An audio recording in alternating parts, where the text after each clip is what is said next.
इलाका किसी भी का हो धमाका तो डीजे विनोद का ही होगा। डीजे विनोद मेहरबानी।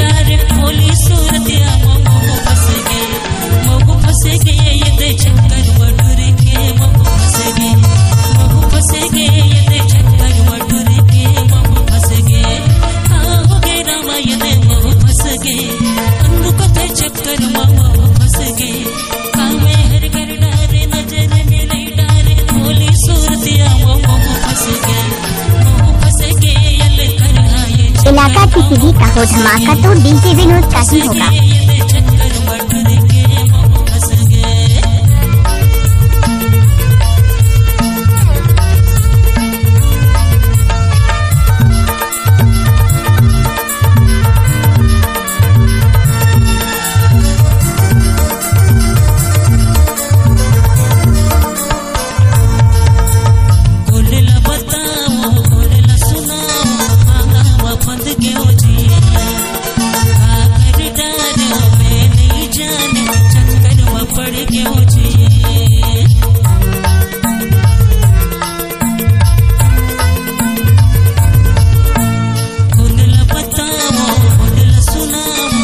Mix by DJ Vinod Madhuvani.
DJ Vinod मेहरबानी।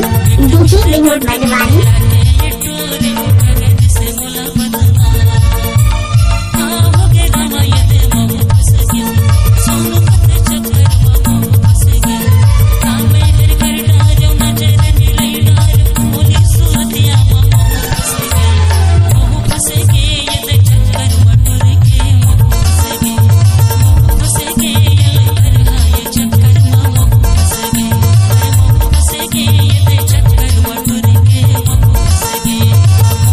इलाका किसी भी का हो धमाका तो डीजे विनोद का ही होगा।